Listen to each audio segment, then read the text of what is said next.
أياما معدودات فمن كان منكم مريضا أو على سفر فعدة من أيام أخر وعلى الذين يطيقونه فدية طعام مسكين فمن تطوع خيرا فهو خير له وأن تصوموا خير لكم إن كنتم تعلمون اللهم صل على بلغ العلا بكماله كشف الدجى بجماله حسنت جميع خصاله এখানে ওইটা সব ফুটিয়ে ফেলেন হঠাৎ মাত্র দেন আরো সব ফুটিয়ে আছে এই গুলো কয়েকটা ফুটিয়ে দেন 10-12টা ফুটিয়ে দেন তাড়াতাড়ি করে বা মোবাইল নিয়ে বসে দেন ফোটা দেন আরো ফোটা ঠিক আছে আলহামদুলিল্লাহ ভাই আওয়াজ করা যাবে না আমরা কোরআনের অনুষ্ঠানে এসেছি এটা ইবাদত চলছে এটা দুনিয়ার সাধারণ অনুষ্ঠান কত দূর দূরের মানুষ এসেছে জানেন এখানে এই জন্য যারা অত দূর থেকে আসলেন তারা কিন্তু আপনারা খাবারও দেননি তাদের গাড়ি ভাড়াও দেননি তারা ইবাদত মনে করে এই রাতের বেলা এসেছে আবার ঝুঁকি নিয়ে ফিরে যাবে এই জন্য খুব সতর্কতার সাথে আজকের 1-1.5 ঘন্টার সময় আমরা পার করব ঝিনাইদহ জেলার মহেশপুর থানার অন্তর্গত যাদবপুর দারুল কোরআন নুরানি হাফিজিয়া মডেল মাদ্রাসার উদ্যোগে ৩য়তম বাৎসরিক ঐতিহাসিক তাফসীরুল কোরআন মাহফিলের স্বনামধন্য সভাপতি হাফেজ মাওলানা ফজলুল করিম প্রতিষ্ঠাতা মহাতামি মাত্র মাদ্রাসা সম্মানিত পরিচালক জে.এম. তাজ ভাই সার্বিক পরিচালনায় আছেন ব্যবস্থাপনায় মোহাম্মদ বাবলুর রহমান এ মাহফিলে এতক্ষণ যারা আলোচনা রেখেছেন বিশেষ করে চুয়াডাঙ্গা থেকে আগত তরুণ বক্তা মাওলানা আবু বকর সিদ্দিক অন্যান্য ওলামায়ে কেরাম আমি তো অনেকের নাম জানি না একবারে দোয়া করছি আলেমদের জন্য ওয়ারাফানা লাকা যিকরাক বলেন আমিন মঞ্চে বসা সম্মানিত ব্যক্তিবর্গ বিশেষ করে আমার শ্রদ্ধাভাজন ব্যক্তিত্ব আজকে একজন এসেছে আপনাদের এলাকায় বাড়ি সামান্তা জনাব নজির আহমেদ সামনে বসা মুসলমান ভাইরা পর্দার আড়ালের সম্মানিতা মা এবং বোনেরা প্রশাসনের ভাইরা প্রাণ প্রিয় মহেশপুরবাসী আল্লাহর দরবারে শুকরিয়া জানাচ্ছি যিনি আমাদেরকে মানুষ বানিয়েছে ওয়ালাকাদ কাররামনা বানি আদম আল্লাহ তাআলা বলেন আমি বনি আদমকে সম্মান দিয়েছি আল্লাহ বলেননি যে যারা ঈমানদার তাদের আমি সম্মান দিয়েছি না মানুষ যারা তাদেরই সম্মান আছে এই এলাকায় অন্য ধর্মের মানুষ নেই এই কথা বলা যাবে না ওদের কাজ ওদের করতে দিন ওরা ঠিক মতো বসে পড়বে 1-2 মিনিট আপনি এখানে দাঁড়িয়ে কি করেন যারা মিডিয়ার লোক তারা বাদ দিয়ে কেউ দাঁড়িয়ে থাকবেন না ভাই আপনার জন্য যেন ডিস্টার্ব না হয় ওদের একটা পেশা ওটা ওদের কাজ ওদের করতে দেওয়া লাগবে আপনারা এখানে যদি 20,000 মানুষ আসেন এখন 20 কোটি মানুষ হয়তো তামাম দুনিয়ায় শুনছে এটা আর যেহেতু সামনে একটা বরকত রহমত মাগফিরাতের মাস ছায়া ফেলতে যাচ্ছে আর একটা দিন আছে মাঝখানে সুতরাং একটা গুরুত্বপূর্ণ বিষয় আমরা আজকে আলোচনায় নিয়ে আসবো ওরা যেন ছড়িয়ে দেয় বিশ্বময় বলেন আমিন এই জন্য অন্য ধর্মের যারা এসেছেন বা আশপাশে আছেন তাদেরকে ওয়েলকাম জানাচ্ছি কোরআন শুধু মুসলমানদের জন্য না হাদা বায়ানুল লিন্নাস হুদাল লিন্নাস মানুষ পদবাচ্যে যারা বিবেচিত তাদের জন্য এই কোরআন। কি বলেন না কেন? এই জন্য যারাই মানুষ তারাই আসতে পারেন আজকে। যদিও একটা কথা ভুল বাংলাদেশে প্রচার করে, আমি অন্য দেশে এটা পাইনি। কিছু মানুষ বলে যে ধর্ম যার যার, উৎসব সবার। না, এটা ঠিক না। ধর্ম যার যার, উৎসব তার তার, এটা ঠিক আছে। এই কথা বলছেন না কেন?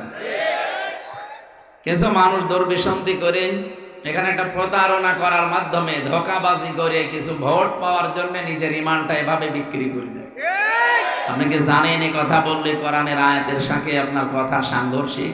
লা ইকরাহা ফিদ্দীন লাকুম দীনুকুম ওয়ালিয়া দীন। এই আয়াতগুলোর সাথে আপনার ওই কথা পুরাটা একেবারে কন্ট্রাডিকশন।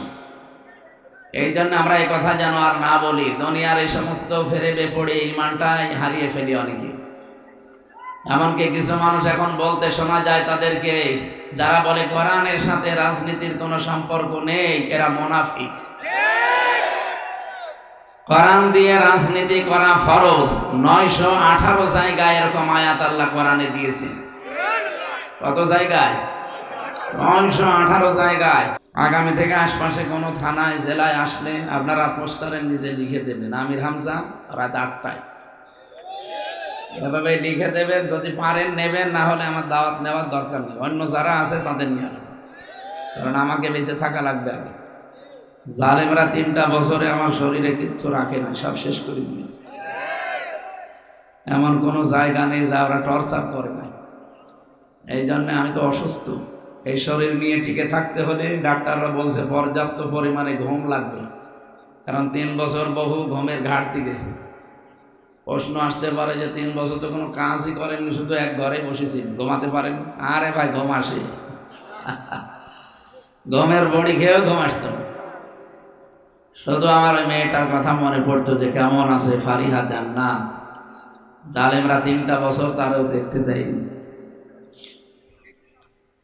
যাই হোক, মুক্ত জীবনে যখন এসেছি, অন্তত যে গরু দিয়ে আপনারা চাষ করে খাবেন, গরুটা যেন মরে না যায়। তার মানে আমি গরু না? মানে আপনি বলছেন ঠিক না, গরুই, অসুবিধা নেই, আমি গরু।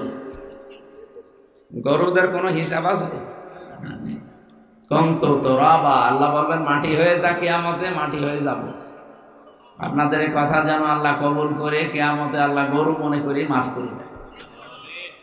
হ্যাঁ, এই কথা বলি না ভাই।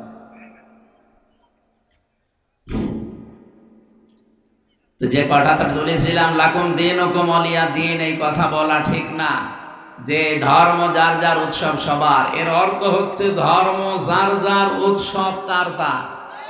নবীকে আল্লাহ বলতে বলেন, হে নবী, আপনি বলেন যে আমার ধর্ম আমার জন্য, আপনার ধর্ম আপনার জন্য। আমি জোর জবরদস্তি করি না। আমাদের ধর্মে যে জোর নেই, জবরদস্তি নেই, এটা প্রমাণ কিন্তু এই বাংলাদেশ।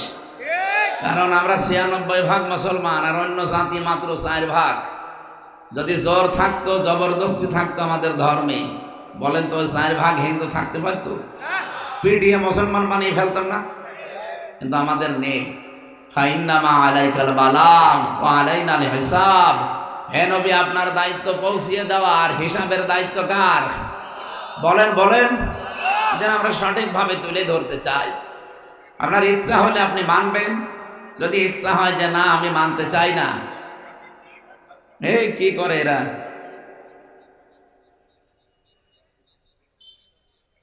ইয়া আইয়ুহাল্লাযীনা আমানু মান ইয়ারতাদ্দা মিনকুম আন দীনিহি ফাসাওফা ইয়াতিল্লাহু বিকওমিন ইউহিব্বুহুম ওয়া ইউহিব্বুনাহু। আল্লাহ বলেন, ঈমানদারেরা যদি কেউ ইসলাম থেকে, দিন থেকে ফিরে চলে যায়, আমি আল্লাহ কিন্তু অতি শীঘ্রই তাদের উপরে এমন একটা দল তৈরি করে দেব যারা আমাকে ভালোবাসে, আমিও তাদের ভালোবাসি। আমার মনে হয় বাংলাদেশে অনেকে এখন দেখতে পাচ্ছি ধর্মীয় কায়দায়, এমনকি রাজনৈতিকভাবে, দলীয়ভাবে ইসলাম থেকে অনেকে দূরে চলে যাচ্ছে। ওরা মনে করছে আমরা চলে গেলে ইসলামের মনে হয় 12টা বেজে যাবে, আল্লাহ মনে হয় দুর্বল হয়ে যাবে। আল্লাহকে এইরকম? আপনার মতো হারুন আর হারুনের বউ যদি 100টাও চলে যায়, ইসলামের ক্ষতি হবে?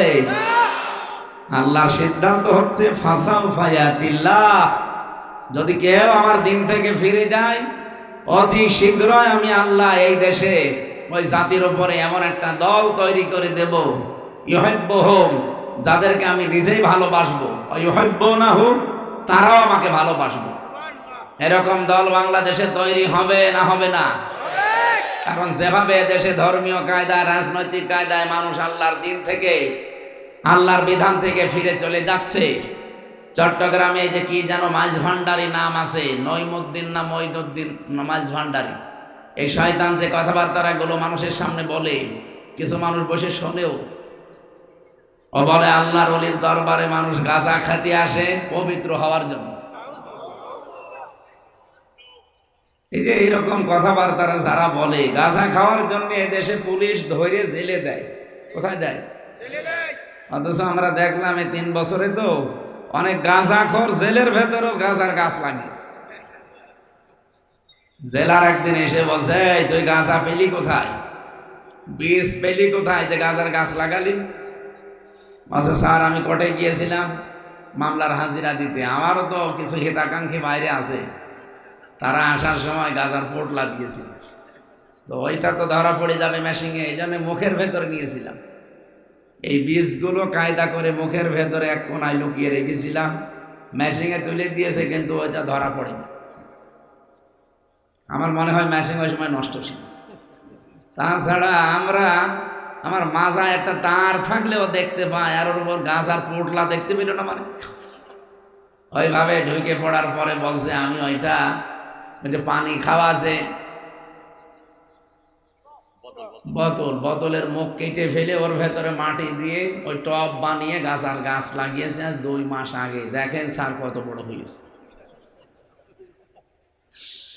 হিন্দু জেলার তো দেবদুলাল, আরে শয়তান, গাঁজা খাওয়ার জন্য পুলিশ ধরে তোরে জেলে দিল, আর তোরে এত কঠিন অবস্থায় রাখলাম, আর তুই এর ভেতরেও গাঁজার গাছ লাগিয়ে দিলি, তোরে তো স্বর্গে পাঠানো লাগবে। ও তো আর জান্নাত জাহান্নাম বিশ্বাস করে না, বলছে স্বর্গে পাঠানো লাগবে। এই জন্য দিন থেকে কেউ যদি ফিরে যান, আল্লাহ কিন্তু সত্যিই তার সিদ্ধান্ত বাস্তবায়ন করবে। এমন একটা দল বানিয়ে দেবেন, সেই দলকে আল্লাহ নিজেও ভালোবাসবেন, তারাও আল্লাহকে জীবনের চাইতে বেশি ভালোবাসবে। সেই দলে শামিল হওয়া দরকার না? আল্লাহ যদি ওরকম একটা দল বাংলাদেশে বানিয়ে দেয়, আল্লাহ যেন আমাদেরকে ওই দলে শামিল করেন, বলেন আমিন। আমার ভাইরা, যেহেতু অন্য ধর্মের যারা এসেছেন তাদেরকে বলছি, কোরআন সবার জন্য উন্মুক্ত এবং ওপেন। এই জন্য যারা এসেছেন আজকে কোরআন থেকে হেদায়েতমূলক কিছু কথা বলবো, আল্লাহ যেন শিক্ষা নিয়ে বাড়ি যাওয়ার তৌফিক দেন, বলেন আমিন।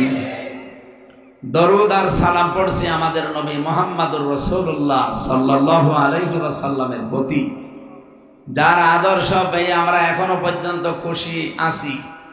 কিছুদিন পরে হয়তো তার আদর্শ ছেড়ে দেব, বলেন বলেন। জীবন চলে গেলেও রাসূলের আদর্শ ছাড়া যাবে? এইটা কয়েকদিন আগে রাখাল রাহা নামে একজন রাসূলুল্লাহকে গালি দিয়েছে, এটা তার নিজের কথা না, শুধু তাকে এভাবে দেওয়ানো হচ্ছে। কারণ আগস্টের 5 তারিখের পর থেকে আজকের এই ফেব্রুয়ারির 27 তারিখ, এই 6 মাস কয়দিন হয়ে গেল, 27টার উপরে প্রায় এই ভারত থেকে বিভিন্ন কায়দা কৌশল চালাচ্ছে। ভারতের পাশে না, এরা বিভিন্ন কায়দায় চেষ্টা চালাচ্ছে আমাদের দেশে যেন অশান্তি তৈরি হয়। এই জন্য 27টা বিষয় ওরা চালিয়েছিল, কখনো আনসার লীগ, কখনো রিকশা লীগ, কখনো হেলমেট লীগ, সর্বশেষ রাসূলুল্লাহকে গালি পর্যন্ত দিয়েছে। ওরা মনে করেছিল আমরা উত্তেজিত হয়ে ওকে মেরে ফেলবো, এটা বিশ্বের মিডিয়ায় ওরা দেখিয়ে বলবে বাংলাদেশে জঙ্গি ভরে গেছে। অত পাগল শামসুদ্দিন হাত থাকতে না ভাই, আমরা আর কারো উস্কানিতে পা দিতে চাই না। হ্যাঁ, তবে বলতে চাচ্ছি, আমরা এই অনুষ্ঠান থেকে রাখাল রাহা শুধু না, বাংলাদেশে কেউ যদি কোনো নবীকে গালি দেয়, বিশেষ করে আমার নবী মুহাম্মদুর রাসূলুল্লাহকে, একই কথা, তার ফাঁসি দেওয়া লাগবে। এটা যদি তামাম দুনিয়া একদিকে হয়ে যায়, যাক, আমরা তার ফাঁসি, আমরা তার ফাঁসি। আগামীতে কেউ যদি দুঃসাহস করে কোনো বিচার নেই, একবারে রায় দিয়ে দেবেন, তার ফাঁসি দেওয়া লাগবে। আপনি আমারে গালি দেন, আমার বাবারে গালি দেন, আমার দাদারে গালি দেন। হ্যাঁ, আমার দাদারে গালি দিলে অসুবিধা নেই, কারণ ও আওয়ামী লীগ করে। দেন, ওরে গালি দেন, দরকারে আপনারা আমি আরো টাকা দেব, কিন্তু নবীজিকে গালি দেওয়া যাবে? বিশ্ব নবীর উম্মত হওয়া ছাড়া, তার সুপারিশ, তার সিগনেচার ছাড়া যত ইবাদতই করেন জান্নাত যেতে পারবেন না। সুতরাং দল মত এখানে আর দেখলে হবে না। কি রাজনৈতিক ভাবে বিভিন্ন দলে আমরা করি, হয়তো ভোট মোট দেই। এই এদিকে তাকান, রাসূলুল্লাহ আমাদের সবার জন্য না, কারণ জান্নাত যেহেতু যাওয়া লাগবেই, নাকি? এখান থেকে এই আপনাদের বারবার থামাতে গেলে তো আমি আলোচনা ভুলে যাব। এই ছেলে, এখানে কথা বলেন কেন? বাড়ি চলে যান, যান। নিজেও শোনে না, খালি ডিস্টার্ব করে। এই যে ওই মাঝখানের এটা কি খুলে ফেলা যায় না? এটা পেছনে মানুষ আছে, থাক ভাই, কথা বলবেন, আমি মাপ চাচ্ছি। এই ঝামেলা হলে কিন্তু আমি মনাদত করে দেবো। আপনি একটা ক্লাস করছি, একটা ক্লাস যদি আপনি নাই বসেন, তো রাত করে বসে আছেন, মানে ডিস্টার্ব করা যাবে না, একবারে নিস্তব্ধ হয়ে যান। এখান থেকে মহেশপুর না গেলে জীবনে একটা মানুষ এই যাদবপুর থেকে মহেশপুর বাজারে কোনোদিন যায়নি, তার বিশাল ক্ষতি হয়ে গেছে। বলেন, মহেশপুর বাজারে যাওয়া যত জরুরি, জান্নাতে যাওয়া ওই রকম জরুরি। অবশ্য ঠিক। মহেশপুর বাজারে না গেলে কি আছে ক্ষতি? কোনো ক্ষতি আছে?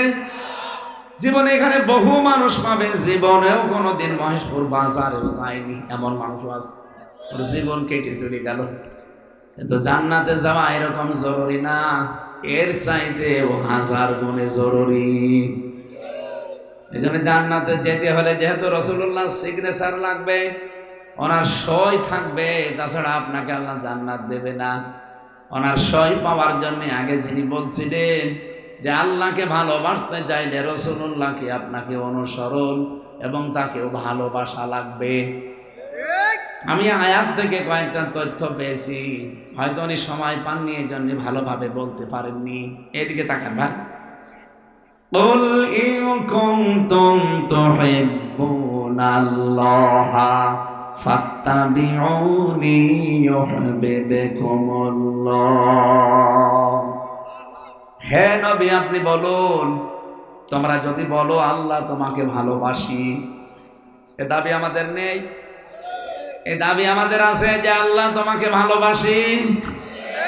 এ দাবি করলে হবে না, এটা দেখাতে হবে। কি দেখাবেন?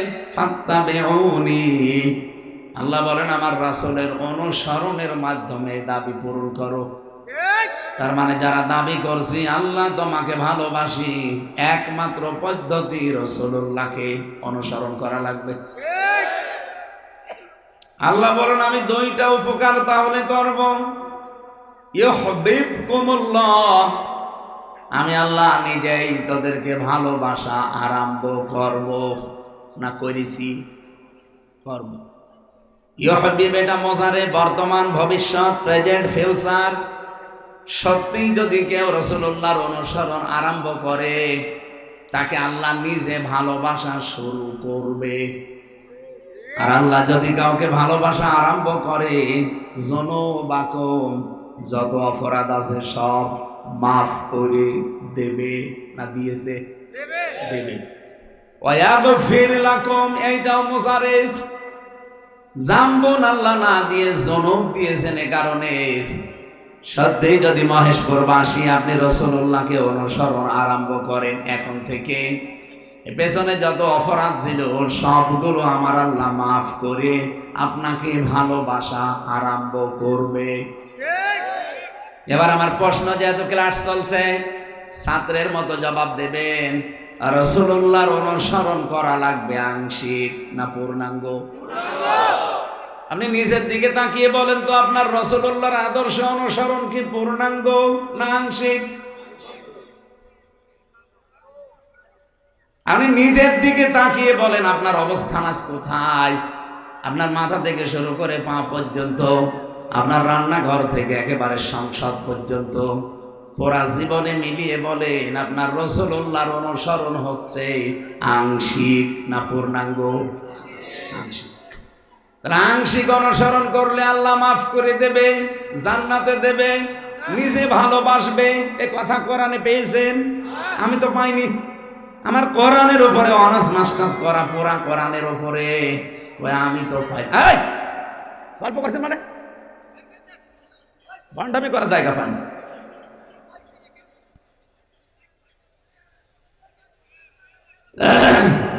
এই কথা বলা যাবে না, এই জন্য এই মাহফিলগুলো ঝামেলা। সেমিনার না হলে কথা বোঝানো যায় না। কত গুরুত্বপূর্ণ মানুষ বসে আছেন আপনি জানেন? তার কথা বোঝার চেষ্টা করছে। কোরআনের একটা আয়াত কেউ যদি চেষ্টা চালায় বোঝার, ও যদি নাও মানতে পারে, তাও 500 রাকাত নফল নামাজে সওয়াব। যারা গল্প করছে ওরা মর্ম বাণী বোঝে না। একটু চেষ্টা করেন তো ভাই। ছেলে ভেতরে কি এখন বলা যাবে না ভাই, একটু পরে, আগে আমার আলোচনা শেষ হোক, এরপরে বাদাম বেছে।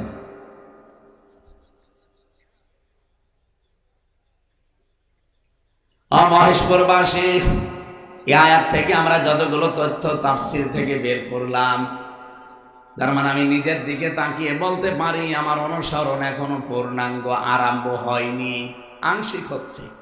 হয়তো রাসূলুল্লাহর মতো দাড়ি আমি রাখি, নবীজির মতো হয়তো জুব্বা গায়ে দেই, নবীজির মতো হয়তো নামাজ পড়ি, নবীজির মতো সামনে যে রোজা রাখবো, তো বিশ্বনবীর জীবনকে 4টায় শেষ, আর নেই। উনি জন্ম থেকে শুরু করে একেবারে মৃত্যু পর্যন্ত 63 বছরে যা করেছে, বিশেষ করে 40 থেকে 63 নবতের এই 23 বছরের জিন্দেগি 1 সেকেন্ড আপনি বাদ দিতে পারবেন না। কি কথা বলেন না? আয়াতের শেষে কয়টা কথা পেলাম বলেন তো? 3টা। কেউ যদি সত্যিই রাসূলুল্লাহকে অনুসরণ আরম্ভ করে দেয়, 1 নাম্বার আল্লাহ বলেন আমি নিজে তাকে ভালোবাসা শুরু করে দেব। তাকে ভালোবেসেছি তা না, বাসবো। আমি দেখতে চাই অনুসরণ আরম্ভ করেছে কিনা। আপনি আংশিক অনুসরণ করলে আল্লাহ আপনাকে ভালোবাসা আরম্ভ করবে? বলেন বলেন। আপনার অনুসরণ হওয়া লাগবে পূর্ণাঙ্গ। এ পৃথিবীতে বহু মানুষ রাসূলুল্লাহকে ভালোবেসেছে, আল্লাহর নবীর অনুসরণও করেছে, কিন্তু আংশিক। এই জন্য তাদের ভালোবাসার কারণে আল্লাহ তাদের ভালোবাসেননি, মাফ করেননি, জান্নাতেও দেবেন না। এমন হাজারো মানুষ আমি পেয়েছি। তার ভেতরে 1 নম্বরে নবীর চাচা আবু লাহাব আর আবু তালেব। এই 2জন চাচা এত বেশি ভালোবেসেছিল রাসূলুল্লাহকে, নিজের বাড়ির কাজের লোক পর্যন্ত বলেছিল জানুন দিয়ে আজাদ করে দিলাম, মুক্ত করে দিলাম। আর আবু তালিব তো নিজের সন্তান হযরতে আলীকে রাতের বেলা কাছে রাখতো না, মুহাম্মদুর রাসূলুল্লাহকে নিজের বেডের উপরে রেখে ছোটকাল থেকে মানুষ করেছে। বিশ্বনবী যতদিন তার চাচা বেঁচে ছিলেন, 1টা সেকেন্ডের জন্য কোনোদিন চিন্তা করেন নাই।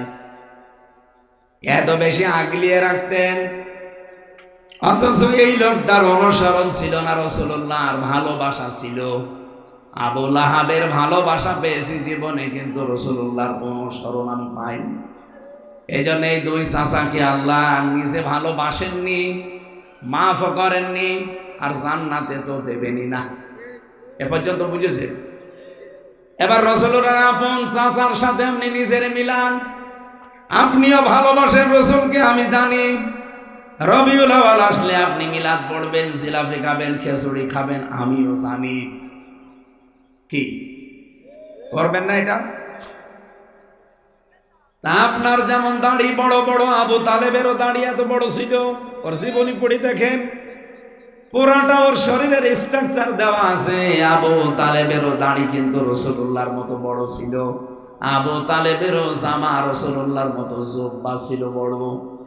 আবু তালেবের মাথায় পাগড়ি থাকতো সব সময়, কারণ ওই দেশের জাতীয় পোশাক ওইটা। কেউ অনুসরণ না করার কারণে কিয়ামতের দিন, হাদিস এটা, তার পায়ের নিচে আল্লাহ জাহান্নামের 2টা জুতা পরিয়ে দেবে। এই জুতার কারণে তার মাথার মগজ পর্যন্ত টক বক করে ফুটতে থাকবে।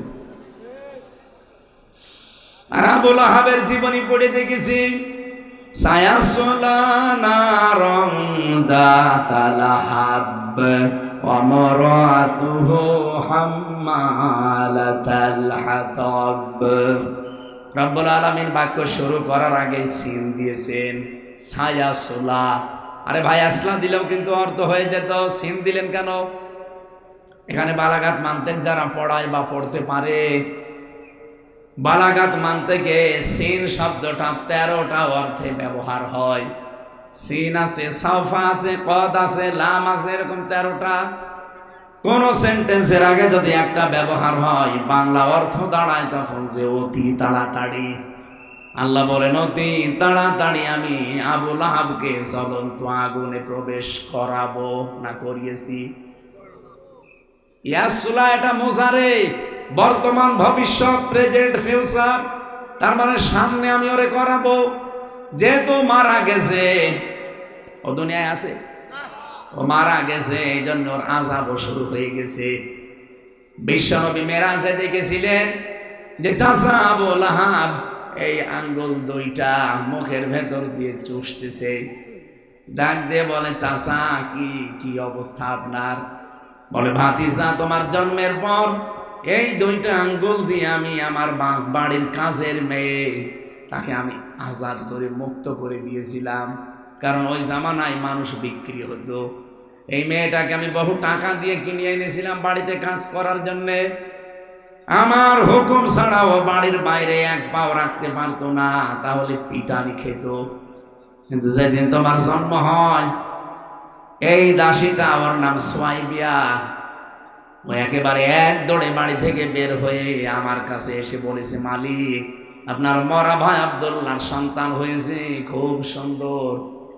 ডাক দিয়ে বলে, তোর আমি নিষেধ করি নাই যে বাড়ি থেকে বের হবি না, কেন বাড়ি থেকে পর্যন্ত আসলি? মেয়েটা বলেছিল, হে আমার মালিক, যে সুন্দর ছেলে আমি দেখে এসেছি, আপনার তো ভাই নেই আব্দুল্লাহ, সে যদি বেঁচে থাকতো সন্তানের জন্য আনন্দ করতো, যেহেতু ভাই নেই আপনি তার চাচা, আপনার কি আনন্দ লাগে না? এই সুসংবাদটা না দিয়ে আমি আজকে আর থাকতে পারলাম না, এই জন্য জলদি করে চলে এসেছি। আবু লাহাব ওই দিন এই দুইটা আঙ্গুল দিয়ে বলেছিল, যা যদিও তুই আমার টাকা দিয়ে কেনা, তোরে আমি আজকে মুক্ত করে দিলাম এমন সুসংবাদ দেওয়ার কারণে। হে আমার ভাতিজা মুহাম্মদ, ওই দিন থেকে যেদিন আমি ইন্তেকাল হয়েছে, আমি মারা গেলাম, মরণের পর থেকে আমার আগুন লেগে আছে। আমার কবরে আগুন ছাড়া কিছুই নেই, কিন্তু সোমবারের দিন যেদিন তোমার জন্ম হয়েছিল, ওই দিন শুধু আমি এই আঙ্গুল দুইটা মুখের উপরে নিয়ে একটু চুষতে থাকি, আমার আযাব একটু হালকা মনে হয়। আপনি কি টের পাচ্ছেন আমি কি বলেছি? এই লোকটা একটা কাফের, কিন্তু রাসূলুল্লাহর জন্য একটু খুশি হয়েছিল তার জন্মে। আল্লাহ তার এই কাজটাও নষ্ট করেনি। কিয়ামত পর্যন্ত নাকি এই দুইটা আঙ্গুল চুষতে থাকবার একটু শান্তি পাবে সোমবারের দিন। দুনিয়াতে যেইভাবে রাসূলুল্লাহর জন্য কিছু করেছে, আল্লাহ তার কোনো কাজ নষ্ট করে দেয়নি। এটা কিছুক্ষণ আগে আমি যেটা পড়লাম, বালাগাল উলা বিকামালিহি, এই কবিতাটা, এটা কিন্তু হাদিসও না, কোরআনও না, দরুদও না, এটা একটা কবিতা। কি হযরত শেখ সাদী লিখেছিলেন এইটা। অথচ শেখ সাদী 120 বছর দুনিয়ায় বেঁচে ছিলেন, কত কবিতা কত বই তিনি লিখেছেন, গোলিস্তা বস্তা, কত লাইন কত চরণ লিখলেন, কোনোদিন তার কলম থেমে যায়নি। হঠাৎ এটা লিখতে লিখতে 3 লাইন লিখে তার কলম আর চলে না, তার মানে মনে আসে না।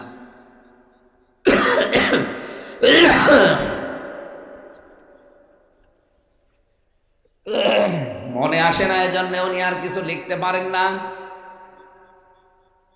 চিন্তা করলেন, জীবনে কোনোদিন আমার কলম থেমে যায়নি, আমি যা লিখতে চেয়েছি লিখে শেষ করে উঠেছি। আজকে কি এমন লিখতে গেলাম যে 3 লাইন পরে আমার আর কিছু মনে আসে না। তাহাজ্জুদের নামাজ আদায় করে গভীর রজনীতে যায় নামাজে তিনি ঘুমিয়ে গেছেন।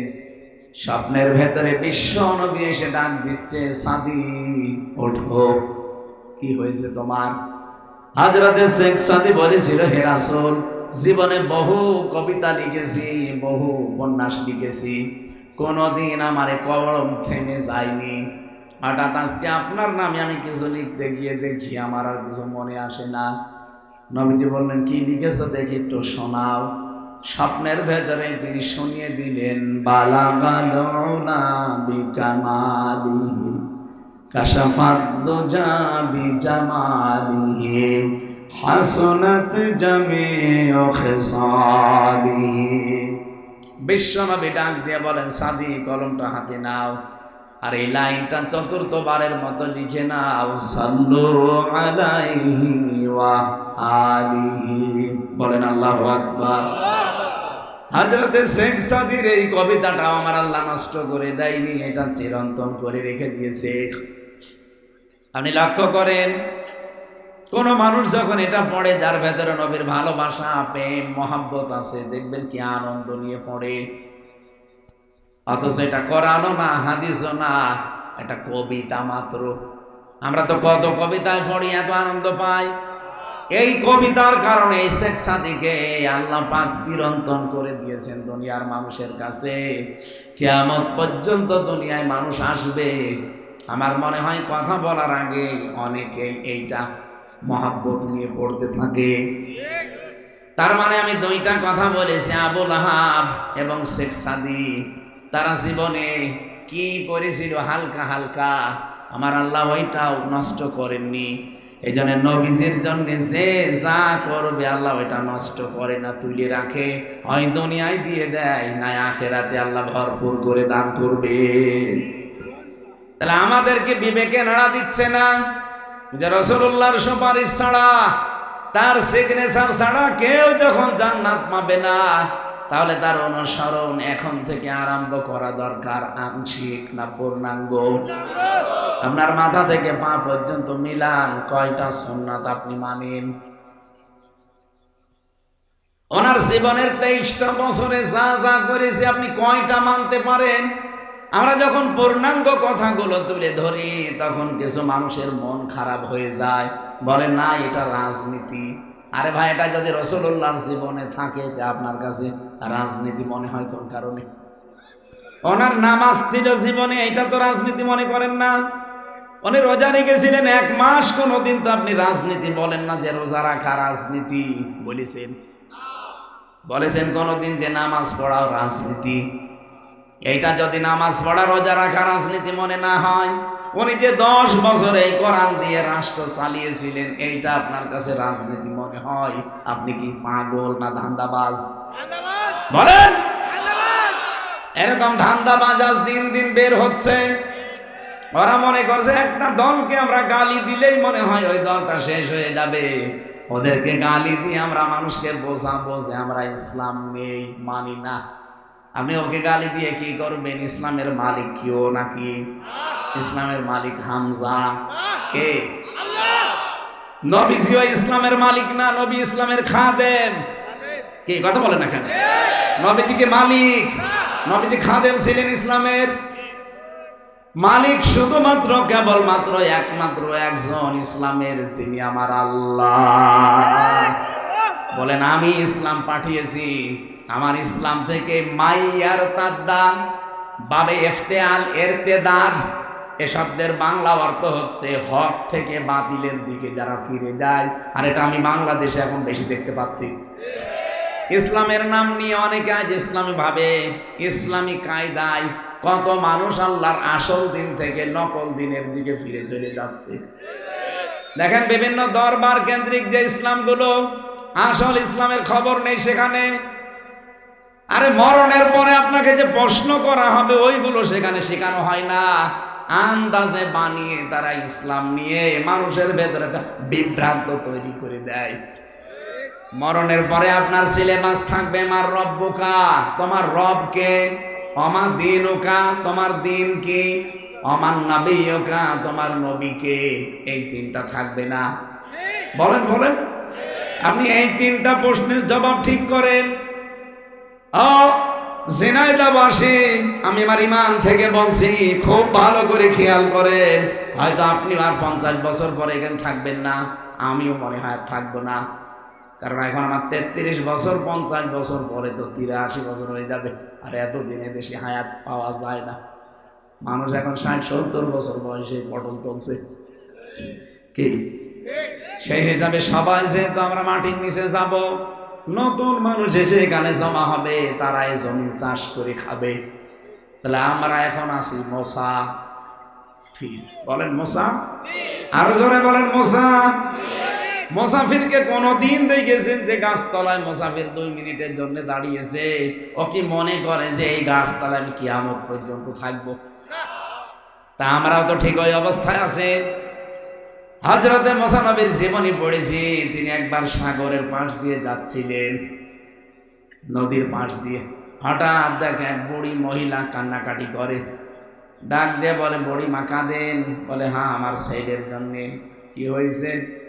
এই নদীতে আমার ছেলেটা মারা গেছে, এই কারণে তার মহাব্বতে মায়ায় আমি কাঁদছি। হযরতে মুসা মনে করলেন ছেলে মনে হয় একেবারে ছোট ছেলে। ডাক দিয়ে বলেছিলেন, বুড়িমা ছেলেটা কেমন বয়স? বুড়ি ডাক দিয়ে বলে, আমার ছেলের বয়স মাত্র 200 বছর। কত? 200 বছরের ছেলে মরে গেছে, আপনি কাঁদতেছেন?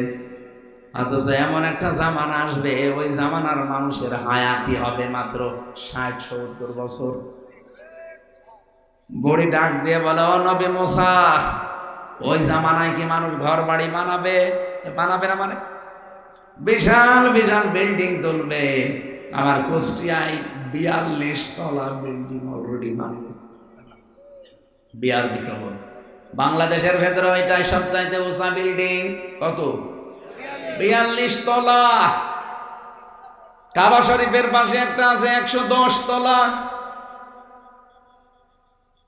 বুড়ি বলেছিল, ও মুসা, ওই জামানার মানুষকে বিয়ে শাদী করবে? বলে, করবে না মানে এক একজন 3-4টা করে।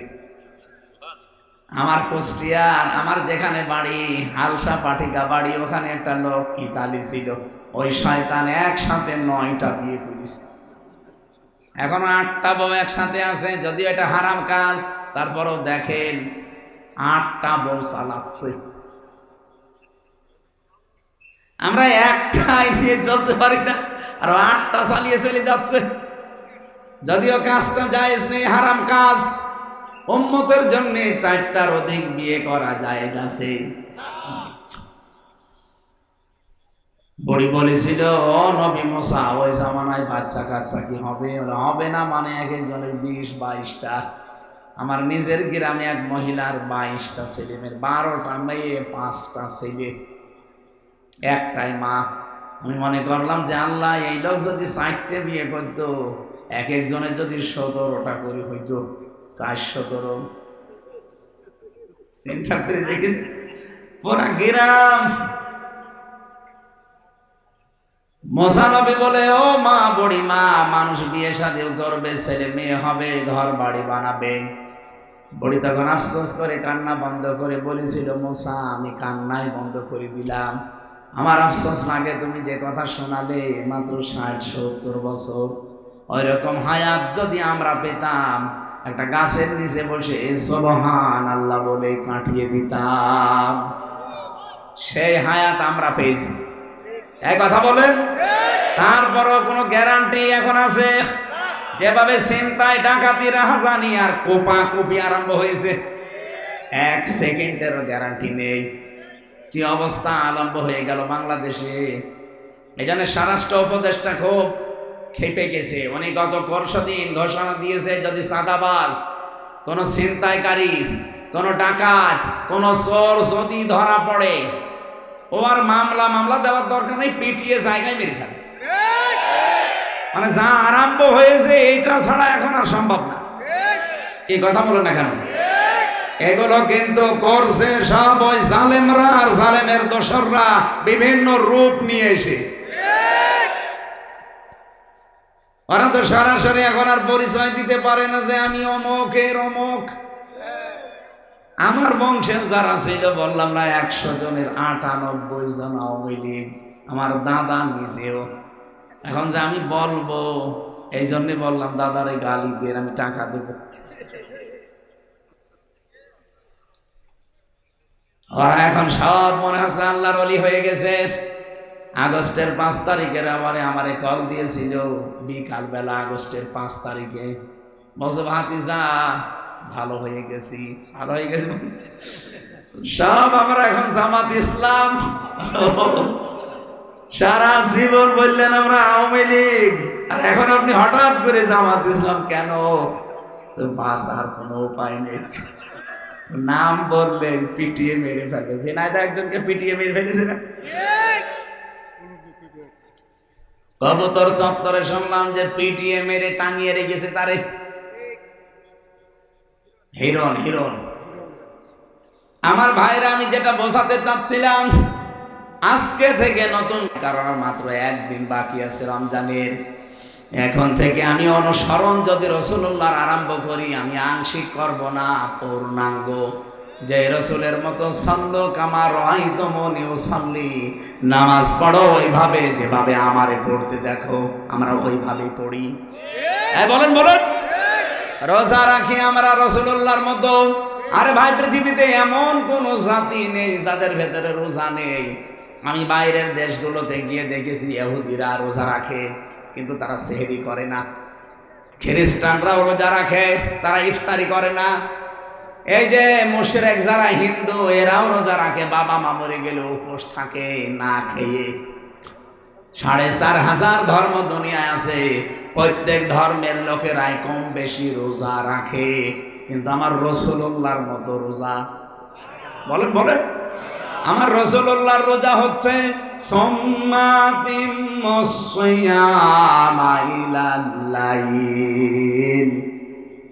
রাত থেকে সন্ধ্যা পর্যন্ত রোজাটা পূর্ণ করা লাগবে। এই জন্য আপনাদেরকে আমি আহ্বান জানাচ্ছি, কালকের দিন যেহেতু আছে মাঝখানে, রোজা যারা রাখবেন, এই রাতে হয়তো অনেক মানুষ গভীর রজনীতে খাবার খেয়ে নেন না, এটা ঠিক না। একেবারে সুবহে সাদিক হওয়ার আগ দিয়ে খাবেন।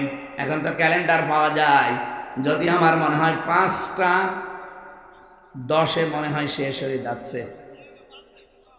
যদি 5:05 শেষ হয়, আপনি 5:04 শেষ করে দেবেন খাবার দাবার। আমরা রাত 2টার সময় খেয়ে বসে আছেন না, আবার তো দরবেশগিরি আপনার দেখানোর দরকার নেই। বিশ্বনবী বলেন, আমার উম্মতেরা যতদিন মানে সেহরিটা শেষ সময়ে করবে আর ইফতারিটা একেবারে পয়লা টাইমে করবে, ততদিন তারা আমি আল্লাহর পক্ষ থেকে বরকত পেতে থাকবে। এটা মেয়েদের ভেতরে নেই, দেখবেন ইফতারি বানাতে আর হাঁসের আর মুরগির খাবার দিতে দিতে ইফতারি করে, কিন্তু আজান হওয়ার 20 মিনিট পর। আপনার এত দরবেশগিরি দেখানোর দরকার কি? বাদ দেন সব, আগে অন্তত আগে ইফতারিটা শেষ করেন, কারণ ইফতারি এটা ইবাদত। এটা কি ইবাদত? নবীজি বলেন, যারা ইফতারি মানুষকে করাবে, কোন মানুষ যদি সামর্থ্য অনুযায়ী ইফতারি করাতে পারে, ও রোজা রেখে যে সওয়াব পেয়েছে, ইফতারি করিয়ে সেই সওয়াব পাবেন। আমার বাবাকে বলেছি, যদি সামর্থ্য আপনার থাকে, আপনি প্রতিদিন চালান ইফতারি, কারণ রোজা রেখে কবুল হবে কিনা গ্যারান্টি নেই। কিন্তু ইফতারি যদি আমরা করাতে পারি, নবীজির হাদিস কোনোদিন মিথ্যা না, যে কবুল হওয়া আর রোজার সওয়াব আল্লাহ আমারে দিয়ে দেবে। কিছুই যদি না থাকে, অন্তত একটা খেজুর আর 1 গ্লাস পানি দিয়েও যদি করান, তাও হবে। এই ট্র্যাডিশনটা আমাদের ভেতরে নেই। বাইরের দেশগুলো, যেগুলো মুসলিম দেশ, এই দেশগুলোতে ঘুরতে গিয়েছিলাম, এই দেশগুলোতে রোজার মাসে ঘুরতে গিয়ে দেখলাম আল্লাহ তাদের কি আগ্রহ। রাস্তা থেকে ডেকে এনে বসিয়ে বলছে, ভাই ইফতারি করেন। তার মানে ওর জীবনে বিশ্বাস হয়েছে, আমার রোজা যদি কবুল নাও হয়, কিন্তু ইফতারি করালে পূর্ণ রোজার সওয়াব আমি পেয়ে যাব। ইফতারি কি শুধু একটা অনুষ্ঠান না, ইবাদত? বলেন বলেন। আল্লাহর সবচাইতে বেশি ওই জায়গায় একটু নজরটা বেশি দিয়ে রাখেন।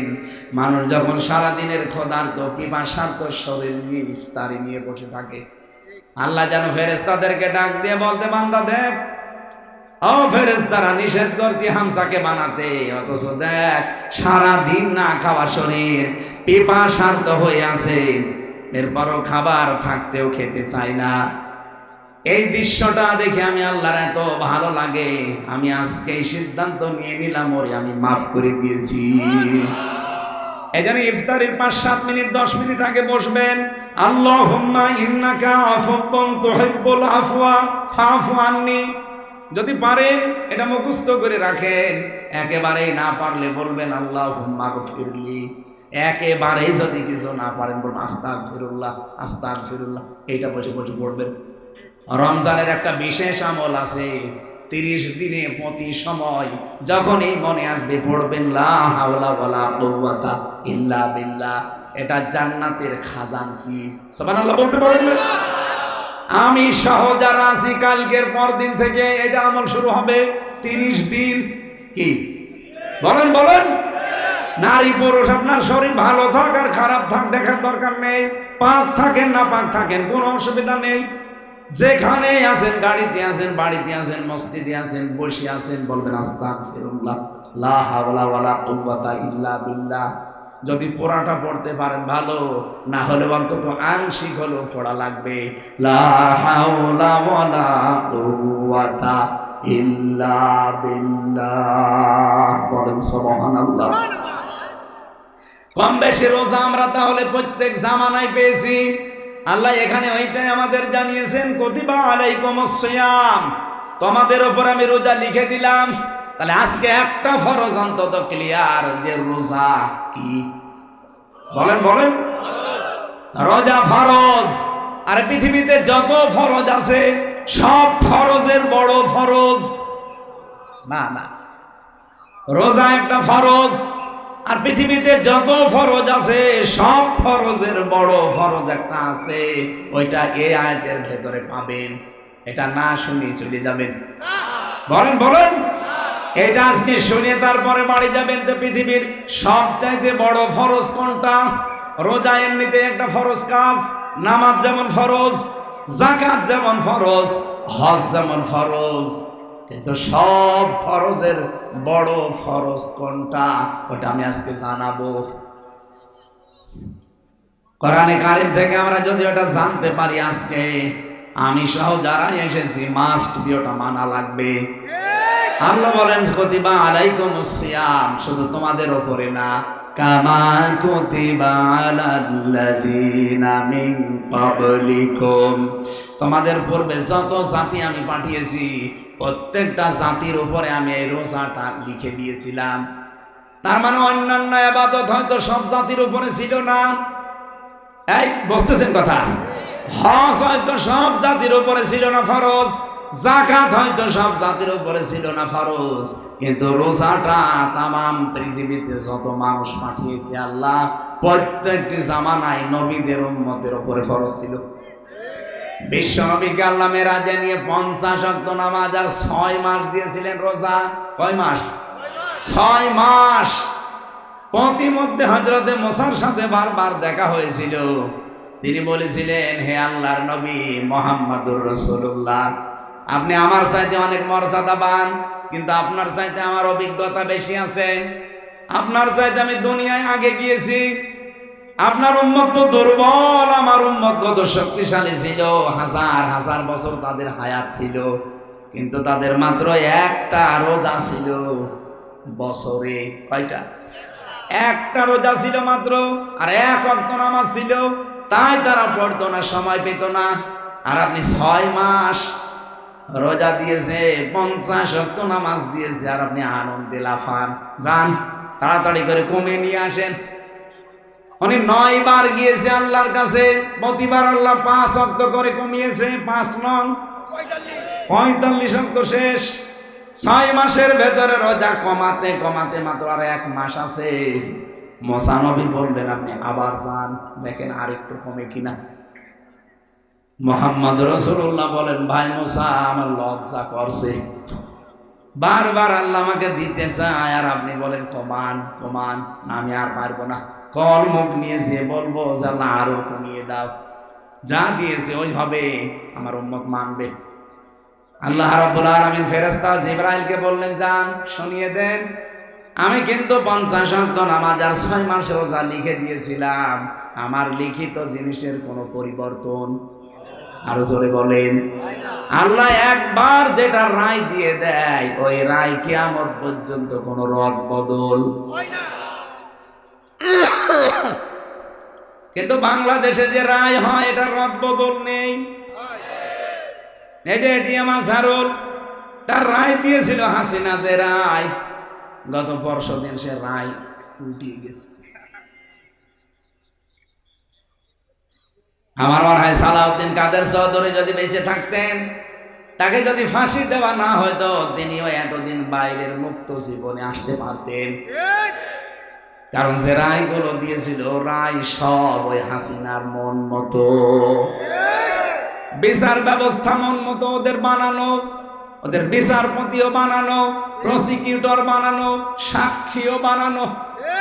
কারণ সাক্ষীগুলো এমন যারা 6 মাইল দূর থেকে দেখে বলছে, আমি 6 মাইল দূর থেকে দেখেছি, আমি এই প্যান্ডেলের শেষ পর্যন্ত দেখতে পাচ্ছি না, আর সে নাকি 6 মাইল দূর থেকে দেখে সাক্ষী দিয়েছে। তার মানে এটা যে পুরা বানোয়াট।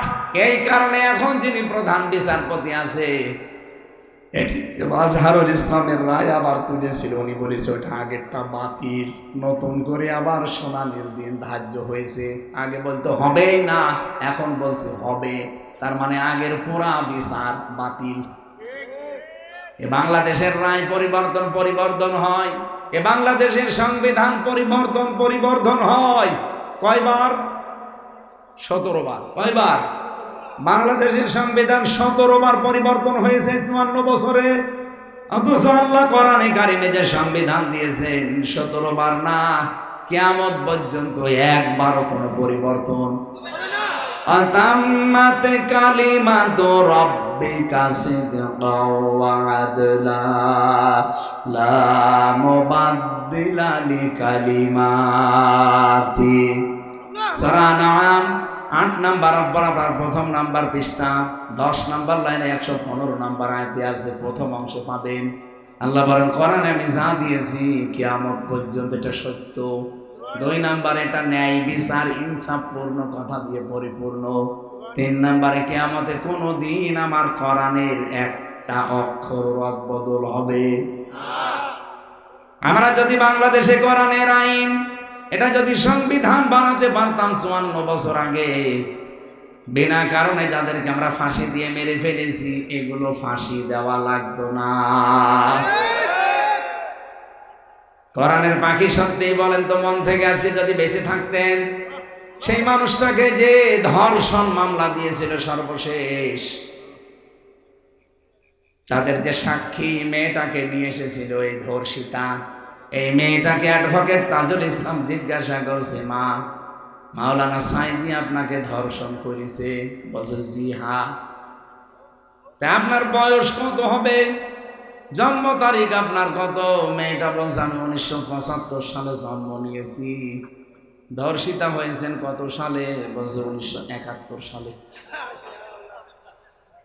অ্যাডভোকেট তাজুল ইসলাম ওই দিনই বলেছিল, মাননীয় আদালতে পয়েন্ট একটু লিখে রাখেন, জন্ম 75-এ, ধর্ষিতা হয়েছে 71-এ, ওইটা কি রুহের জগতে? ওই দিনে তো মামলা ঢিসমিস হয়ে যাওয়ার কথা বলে না কেন? কিন্তু বিচারপতিও তো বানানো শয়তান দেয়নি, ওই যে কালামানিক, ওই শয়তান বলেছিল মাওলানা সাইদিকে আমি ফাঁসি দিতে পারলাম না, এটা আমার জীবনের সবচাইতে বড় আফসোস। আমার আল্লাহ এই কারণে মনে হয় ওরে অত অপমান করেছে। একটা সুপ্রিম কোর্টের বিচারপতি ওরে কলার পাতায় শুনিয়েছে, গলায় গামছা দিয়ে টানতে টানতে বর্ডার এলাকা থেকে নিয়ে এসেছে, এমনকি ওর বিসিও উড়ে গেছে। কার কত অপমান করবে আল্লাহ বলেন? আপনার কি এখনো লজ্জা হয় না? আজও যারা আলেমদেরকে ধর্ম ব্যবসায়ী বলেন, আজও যারা বাংলাদেশের রাজনীতিকে ইসলাম দিয়ে করতে গেলে আপনি উল্টা পাল্টা কথা বলেন, আলেমদের পেছনে উল্টা পাল্টা ফতোয়া দেন, আপনাকে লজ্জা করে না যে কয়দিন পরে না জানি আমারও অবস্থা কালা মানিকের মতো হয় কিনা? আমার তো মন ডেকে বলছে চাঁপাই নবাবগঞ্জের এই হারুন আর হারুনের বউ যেভাবে আলেমদের গালি দেয়, কয়দিন পরে দেখেন জাতির সামনে এই দুই শয়তান ন্যাংটা হবে। কথার কোনো আগামাতা নেই। টাকলা মোরাদের মাত্র 6 মিনিট 33 সেকেন্ডের একটা অডিও ক্লিপ ফাঁস হয়েছিল, তাও ভিডিও না, অডিও একটা ক্লিপ ফাঁস হওয়ার কারণে ওর সব হারিয়েছে। আর আপনি কি আরম্ভ করেছেন? আপনি 2 বার শুনলাম জেলে গিয়েছেন, আপনার আমল নামা এখন দেখা যাচ্ছে 2 বার উনি জেলে গিয়েছে, একবার ত্রাণের টিন চুরি করার কারণে আর একবার শুল্ক মুক্ত গাড়ি বিক্রি করে দেওয়ার কারণে। একটাও কি দলীয় কারণে, মানবতার কারণে, দেশের কারণে? সব চরিত্রের কারণে। যাদের চরিত্র এরকম চুরি করা, যাদের চরিত্র এরকম ডাকাতি করা, যারা চরিত্র হচ্ছে জালেমদেরকে সাপোর্ট দেওয়া। বলেন তো 15.5 বছরে দুধের বাচ্চা পর্যন্ত মামলা খেয়েছে, কথা বলে না কেন? অথচ হারুন আর হারুনের বউ একটা মামলাও খায়নি। তার মানে ও হাসিনার গুপ্তচর ছিল। আর শয়তান এখন আলেমদের বিরুদ্ধে ফতোয়া দেয়, ওর মুসলমানি দেওয়া দরকার না। এদেশে পিঠ দেওয়ালে ঠিকই গেছি ভাই, আর কোনো ছাড় নেই। সে যে দলের লোকই হন না কেন, আলেমদের গালি দিলে জুতা পিটা করা লাগবে।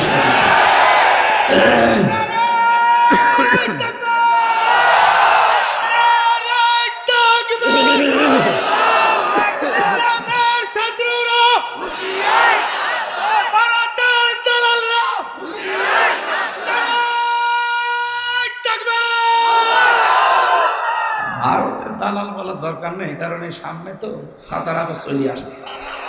আসো চাঁপাই নবাবগঞ্জের বর্ডার এলাকায় এই গরুর মদ খাওয়া পার্টি, গরুর প্রসাদ খাওয়া এই জাতি, ওরা বলেছিল আমরা এই চাঁপাই নবাবগঞ্জের এই জমিগুলো দখল করে নেব। ওই এলাকার নারী পুরুষ দা খন্তা কাশি যা আছে নিয়ে বেরিয়েছে লিল্লাহে তাকবীর, আল্লাহু আকবার। ওরা বলছে দরকার নেই, পালিয়ে গেছে। এই এলাকায় যদি এরকম কিছু করতে আসে শুধু তাকবীর দেবেন একবার, কারণ আমার ভারতের কোনো প্রদেশ তো বাকি নেই, সব জায়গা আমি ঘুরেছি। এই গরুর মদ খাওয়া পার্টিদের সবচাইতে বেশি ভয় মরণের। ওরা এত ভয় পায় মরণকে, আমাদের মরণের ভয় দেখিয়েছিল যে না খাওয়িয়ে মারবে। অথচ আমাদের ব্যবসা তখন পাকিস্তানের সাথে, তুরস্কের সাথে, চীনের সাথে, ওরা তখন না খেয়ে মরতেছে। ওদের আলু, ওদের পেঁয়াজ সব বর্ডারে বসতেছিল না, তখন বলছে আমরা বিনা 40% ছাড়ে আপনাদের চিকিৎসা দেব, আসেন দাদারা। কোরআনে কারিমে জানিয়েছে ওয়ালা তাজিদান্নাহুম আহরাসান নাসি আলা হায়াতি ওয়া মিনাল্লাযিনা আশরাকু। এই পৃথিবীতে সবচাইতে বেশি জীবনকে ভালোবাসে মুশরিকরা। কারা? বলেন বলেন। ইয়াওয়াদু আহাদুহুম লাউ ইয়াম্মারু আলফা সানা। হে নবী, ওদেরকে যদি বলেন তোমাদের 1000 বছর হায়াত, ওরা বলবে আলহামদুলিল্লাহ আমরা আরো বাঁচতে চাই। তার মানে বেশি দিন বেঁচে থাকার আকাঙ্ক্ষা মুশরিকদের। এজন্য ওদের যদি একবার মরণের ভয় দেখাতে পারেন, আপনাকে বাপ না দাদা বলবে। আমি নিজে তো দেখেছি ওদের কাছে থেকে। আর ওরা আমাদের ভয় দেখায় যে জাতির বছরে 1 মাস না খেয়ে থাকা ফরজ। এই কথা বলে না কেন? কালকের দিন পর থেকে 1 মাস না খেয়ে থাকা কি? আরো জোরে বলেন কি? কেন? 2017 সাল, এদিকে তাকান, বসো।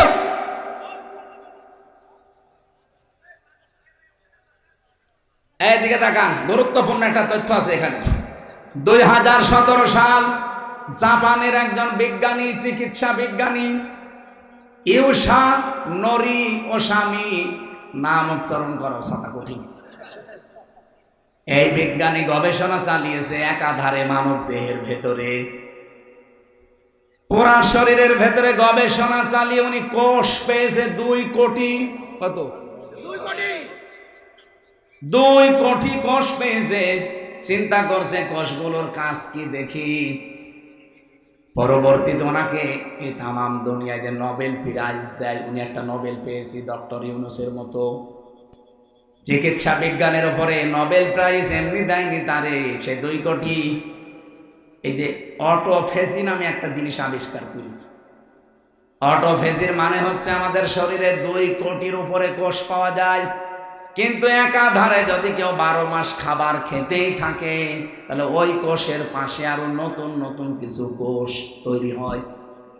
আর ওই কোষগুলো তৈরি যদি বেশি হয়ে যায় তাহলে 2টা মারাত্মক রোগ দেখা দেয় শরীরে, একটা ক্যান্সার আর একটা টিউমার। এগুলো সব বিজ্ঞান দ্বারা প্রমাণিত। আপনি এখানে কম্পিউটার ভিড়াতেন, স্ক্রিনে আমি আপনাকে দেখাতে পারতাম যে এইভাবে রক্তের ভেতরে 5 প্রকার ক্যান্সার হয়। আমার এই শরীরের ভেতরে 5.5 কেজি রক্ত আছে। 280 মাইল বেগে এই রক্তগুলো মাথা থেকে পা পর্যন্ত চলতেছে। আর এর সাথে দেখবেন আপনি, আমার মনে হয় কম্পিউটার আগামীতে মাহফিল নিলে আপনি কম্পিউটার ভিড়িয়ে দেবেন, আমি আপনাকে হাতে কলমে এখানে দেখাবো, যা দেখবেন আপনার ঈমান আরো বেড়ে যাবে। এই কোষগুলো যখন নড়াচড়া করতে থাকে, ওই যে যেগুলো বৃদ্ধি পায় কোষ, ওইগুলো রক্তের ভেতরেই 5 প্রকার ক্যান্সার তৈরি করে। আর এগুলোর প্রথম হচ্ছে টিউমার। যাদের শরীরে টিউমার হয়তো ভেসে ওঠে, যে একটা ভেসে উঠেছে, যাদের শরীরে বেশি টিউমার ভেসে ওঠে অথবা ভেতরেই থাকে, অনেকের ভেসে ওঠে অনেকের ভেসে ওঠে না। আমার পুরা শরীরে একটা ভেসে উঠেছে জেলখানায় থাকাকালীন, কারণ ওখানে খাবার দাবার কোনো নিয়ম ছিল না। যারা বেশি বেশি খাবার খাবেন অথবা একেবারেই না খেয়ে থাকবেন 12 মাস, তাদের কয়েকটা মারাত্মক অসুখ সামনে দেখা দেবে।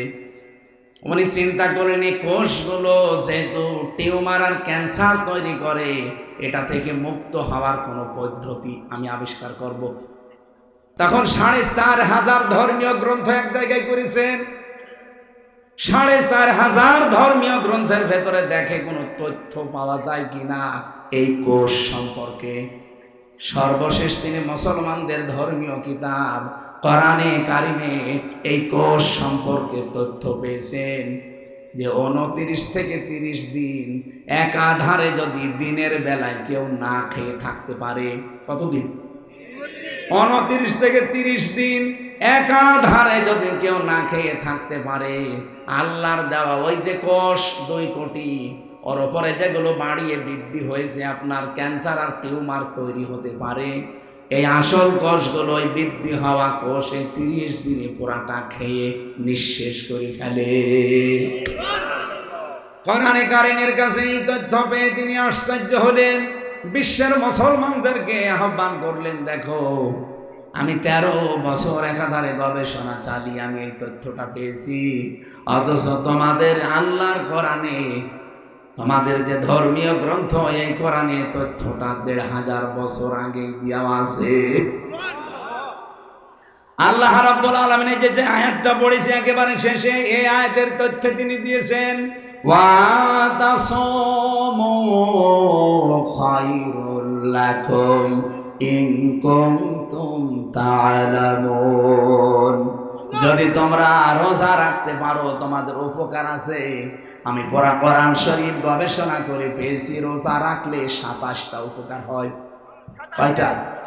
তার ভেতরে 1 নাম্বার এইটা, আপনার অবাঞ্ছিত যে কোষগুলো যেগুলো বৃদ্ধি হয়ে আপনার টিউমার আর ক্যান্সার হওয়ার সম্ভাবনা দেখা দেবে সামনে, ওই কোষগুলো রোজা রাখার দ্বারা আমার আল্লাহ নষ্ট করে দেয়। এই জন্য রোজা বাধ্যতামূলক রাখতেই হবে। ইন কুনতুম তা'লামুন, যদি তোমরা বোঝো, হয়তো আমরা বুঝি না, এই জন্য উল্টা পাল্টা ধারণা করি যে ভাত থাকতে আমি রোজা 1 চামচ মতো, দুপুর বেলা একটা রুটি আর রাতের বেলা আল্লাহর নাম নিয়ে কিছু খাওয়া যাবে না। অথচ সে যদি বলতো যে আমি টাকার উপরে ঘুমিয়ে থাকবো, পারতো না? বলেন বলেন। তা আপনি যে বলেন আমার ভাত থাকতে রোজা করবো, ভাত আপনাকে খাওয়াবে আল্লাহ জনমের খাওয়া, ডায়াবেটিস দিয়ে দেবে, সব ফাঁকা হয়ে যাবে ভাত খাওয়া। আপনাকে তো রোগ মুক্ত করার জন্য আল্লাহ রোজা দিয়েছেন। ফামান শাহিদা মিনকুমুশ শাহরা ফালিয়াসুমু, তোমাদের ভেতরে কেউ যদি রোজার মাস পায়, আল্লাহ বলেন সে যেন অবশ্যই রোজা রাখে। সম্মানিত মা বোন যারা এসেছেন, আপনাদের জন্য শুধুমাত্র মাসে 3 দিন, 7 দিন, 10 দিন যে সময় অসুস্থ থাকেন, রোজার মাসেও যদি অসুস্থ হয়ে পড়েন, এই যে কয়টা রোজা ভাঙা পড়ে যাবে, ওর পরে যতগুলো রোজা রাখতে পারেন, 20টা, 22টা, 25টা, 27টা রাখবেন। বাকি যেটা রাখতে পারেননি 11 মাস ধরে ওই রোজাগুলো করে দেবেন, তারপরও রোজা মাপ নেই। অনেক মহিলা প্রশ্ন দেয় যে বড়ি খেয়ে নিজের শরীরকে সুস্থ রেখে আমি রোজা রাখতে পারবো না। পারবেন না, কারণ আল্লাহর দেওয়া ওই নিয়ম নীতি বন্ধ করে দিলে আপনি অসুস্থ হয়ে পড়বেন। কথা বুঝতেছে? মেয়েরা বালেগ হওয়ার পর থেকে, ছেলেরা বালেগ হওয়ার পর থেকে আর কোনোদিন রোজা ছাড়তে পারবেন না। মেয়ে লোক বালেগ হয় তখন যখন শরীর খারাপ আরম্ভ হয়, পুরুষ মানুষ বালেগ হয় তখন যখন স্বপ্ন দোষ আরম্ভ হয়। তার মানে এটা খুব বেশি হলো 12 বছর থেকে 15 বছরের ভেতরে হবে। কি কথা বলেন না কেন? এখন আমার প্রশ্ন, রোজা যে উপকারগুলো করে, আমি আমার 33 বছর বয়সে 15 বছর থেকেও যদি রোজা আরম্ভ করি, তাহলে আমি এখন 18 বছর রোজা রাখছি। কত বছর বলেন বলেন? 18 বছর আগে যে প্রথম 15 বছর আগে রোজা রেখেছিলাম 15 বছর বয়সে, সে সময় আমার ইমানের অবস্থা, সেই সময় আমার চরিত্রের অবস্থা, সেই সময় আমার অ্যাক্টিভিটিস যা ছিল, এই 18 বছর রোজা রেখে আমি তাই আছি, আমার কোনো পরিবর্তন উন্নতি নেই। তাহলে আমি সুস্থ না অসুস্থ? আপনি একটা বাচ্চাকে নিয়ে যাবেন ডাক্তারের কাছে, মাপ দেবে 10 কেজি মনে করেন 2 বছর বয়সে, আপনি 3 বছর বয়সে নিয়ে যাবেন আবারও 10 কেজি, 5 বছর বয়সে নিয়ে যাবেন আবারও 10 কেজি। তাহলে ডাক্তার বলবে আপনার এই ছেলে বা মেয়ে সুস্থ না অসুস্থ? আপনি একটু এখান থেকে কিছু নিতে পারলেন না, আজ 30 বছর, 50 বছর, 80 বছর একাধারে রোজা করেন, অথচ আগে যা আছে আপনার চরিত্রে তাই আছে, কোনো পরিবর্তন নেই। আল্লাহ বলেন রোজা কেন দিলাম তাও জানো না? লাআল্লাকুম তাত্তাকুন, আমি আল্লাহ রোজা দিয়েছি এই কারণে যেন তাকওয়া অবলম্বন করতে পারো। হ্যাঁ নবী, আমি কিন্তু 6 মাস লিখে দিয়েছিলাম, আমার লিখায় দিনে পরিবর্তন নেই, শুধু আপনার কনসিডারের কারণে আমি কমিয়ে দিয়েছি। কিন্তু যেহেতু আমার রায় লেখা হয়ে গেছে, উম্মতদেরকে বলবেন ওরা যদি একটা মাস রোজা রাখতে পারে, আমি আল্লাহ তাদেরকে একাধারে 6 মাস রোজা রাখার সওয়াব দিয়ে দেব। বাংলার মুসলমানেরা, পৃথিবীতে সবচাইতে বেশি একটা মানুষ সুস্থ জীবন যাপন করেছেন, তার নাম নূহ নবী। 950 বছর দুনিয়ায় বেঁচে ছিলেন। 950 বছর জীবনে কোনোদিন তার কোনো রোগ হয়নি। আমি তার জীবনী পড়ে এইটাই পেয়েছি, তিনি সারাটা জীবনের অধিকাংশ সময় রোজা রেখে কাটিয়েছেন। তাহলে আমাদের আজকে থেকে সুস্থ থাকার এইটাই কিন্তু আসল পদ্ধতি, রোজা রাখতে হবে। কঠিন পরিশ্রম যারা করেন, তারা যদি মনে করেন যে আমি রাখলে মরে যাব, তাহলে আপনার দরকার নেই। অনেক মানুষ মনে করে আমি মাঠে কাজ করি, রিক্সা চালাই, আমারও রোজা রাখা লাগবে। আরে ভাই, রোজা রাখার দ্বিতীয় উপকার হচ্ছে আপনার আল্লাহ অভাব দূর করে দেবে। কোন মানুষ যদি সত্যি রোজা রাখে আর রোজাটা যদি কবুল হয়ে যায়, নবীজি বলেন আল্লাহ তার জীবনের অভাবগুলো আস্তে আস্তে দূর করে দেবেন। ইন্নাল্লাহা হুয়ার রাজ্জাকু যুল কুওয়াতিল মাতিন। বলেন আল্লাহু আকবার। এই জন্য অভাব দূর করার জন্য হলেও রোজা রাখা লাগবে সামনে। আমি আবার বলছি, এটা কিন্তু ফাজলামি খেলাচড়া জিনিস না, হালকা না, এটা ফরজ। কেউ যেন এটা হেলায় খেলায় নষ্ট করেন না। রোজা রাখার দ্বারা সবচাইতে বড় উপকার তৈরি হবে আপনার ভেতরে তাকওয়া। আর তাকওয়া বান্দাদের জন্য আল্লাহ বলেন ইয়াউমা নাহশুরুল মুত্তাকিনা ইলার রহমানি ওয়াফদা। সূরা মারিয়ামের 83 নম্বর 85 নম্বর আয়াতে আছে, রব্বুল আলামিন বলেন কোন মানুষ যদি মুত্তাকি হতে পারে, কিয়ামতের ওই ময়দানে আমি আল্লাহ নিজে অতিথি পরায়ণ করার জন্য, অতিথি হিসাবে দাওয়াত দেওয়ার জন্য রোজাদারদেরকে ডাক দেব। কত কোটি কোটি মানুষ থাকবে কিয়ামতে, রায়ান নামে দরজা আছে, সবাইকে আল্লাহ অতিথি করবে না, ওই দরজা দিয়ে তাদেরকে শুধু প্রবেশ করাবে যারা দুনিয়ায় রোজা রেখেছিল। বাংলার মুসলমানেরা, এমনকি জান্নাত রোজাদারদের কাছাকাছি আল্লাহ নিয়ে চলে আসবে। ওয়াউজিলিফাতিল জান্নাতু লিল মুত্তাকিনা গায়রা বাঈদ। বলেন আল্লাহু আকবার। কোন মানুষ যদি রোজা রাখার দ্বারা মুত্তাকি হতে পারে, জান্নাত আমি দূরে রাখবো না, ও হেঁটেও জান্নাতে যাওয়া লাগবে না, জান্নাত নিজে তার নিকটবর্তী চলে আসবে, ও যেন একবারে প্রবেশ করতে পারে। বলেন সুবহানাল্লাহ।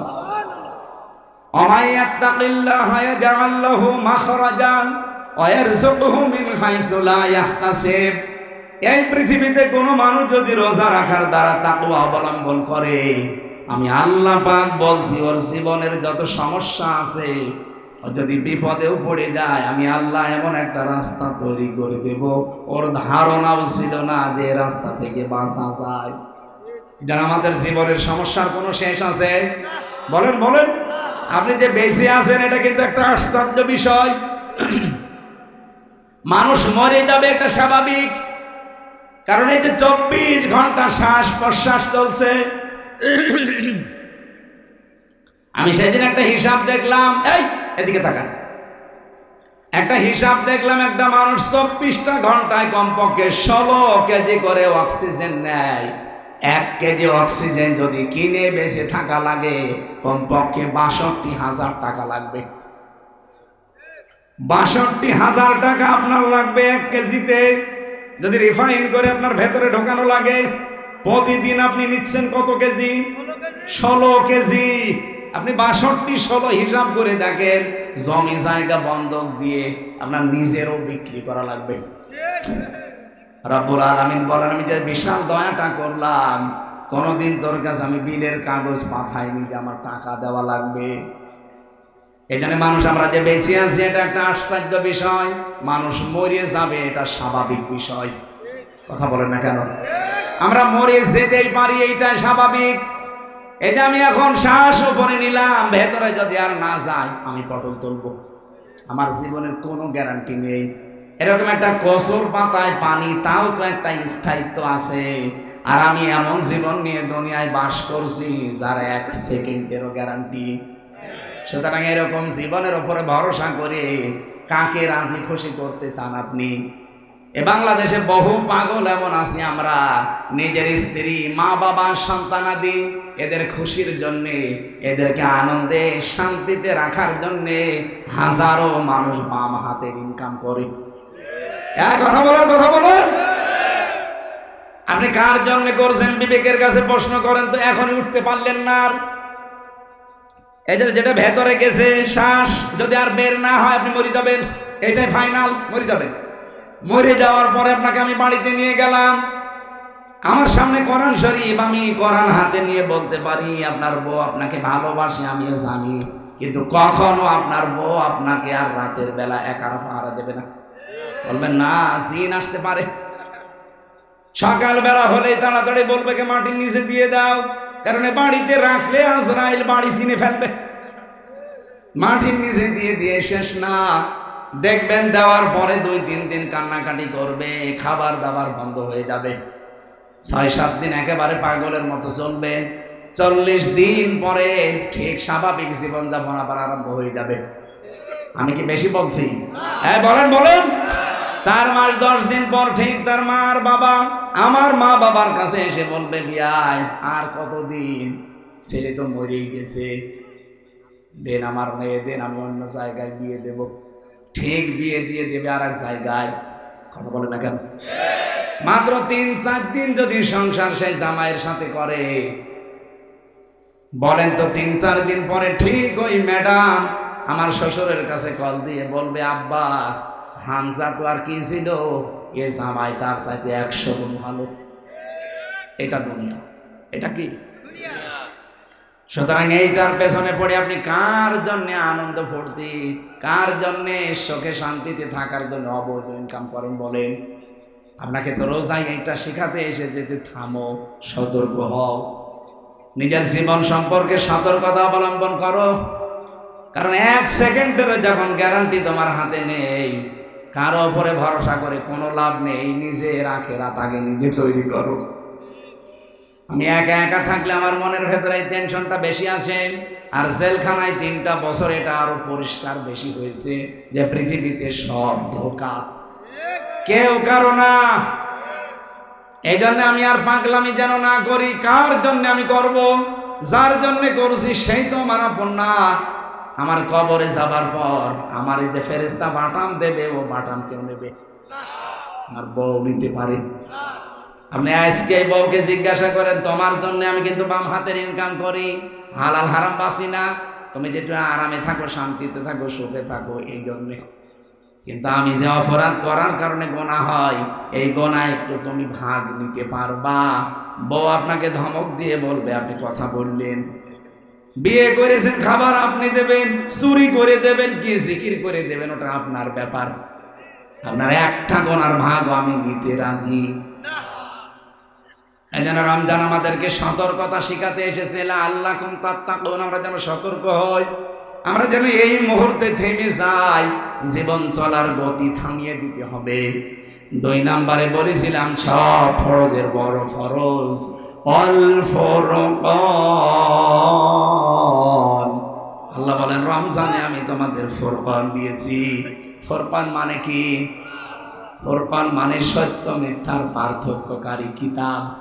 সুতরাং রমজান এসেছে, চলেও যাবে। কালকের থেকে যদি আরম্ভ হয়ে যায়, পরশুদিন থেকে, মাত্র 1 মাস পরে রমজান কিন্তু ঠিকই চলে যাবে। কিন্তু আপনি যদি এই রমজানে কোরআন পাওয়ার পর, রমজান পাওয়ার পর সত্য আর মিথ্যাকে পার্থক্য করে বাকি জীবনটা না চালাতে পারেন, আপনার জীবনে কিন্তু মুসিবত আছে। কারণ পৃথিবীর সব চাইতে বড় ফরজ হচ্ছে কোরআনে কারিম জানা। বলেন বলেন। আর কোরআন যে জানবে, কোরআন যে বুঝবে, ঠিক সে সত্য মিথ্যা পার্থক্য করে ফেলবে। তখন তার বাবাও যদি মিথ্যার পক্ষে থাকে, ওর বাবাকে পর্যন্ত তালাক দিবে।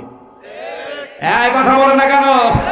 সেই সময় আর একদিন পরে যেহেতু আসতেছে, আপনি যাই করেন, সিদ্ধান্ত নিয়ে আজকে বাড়ি যাবেন যে হ্যাঁ, আমার অনেক কিছু ক্ষতি হয়ে যাবে, রাজনৈতিক ক্যারিয়ার ধ্বংস হবে, অনেক কিছু হারাতে হবে, আমার আপনজন হোক, আমি সত্য মিথ্যা পার্থক্যকারী কিতাব এই রমজানে শিখব, আর সামনে হক আর বাতিল পার্থক্য করে বাকি জীবন চালাবো। এই হোক আজকে আমাদের প্রত্যয়। বলেন আমিন। মেয়েরা যারা এসেছেন, সম্মানিত মা বোনেরা, খাদিজাতুল কুবরা হবে আপনার আদর্শ। এই মেয়েটা জীবনে 1 ওয়াক্ত নামাজ পড়েনি, একবারও রোজা রাখেনি, একবারও হজ করেনি, একটা বারের জন্য কোনোদিন পর্দায়ও থাকেনি, একবারও যাকাতও দেয়নি।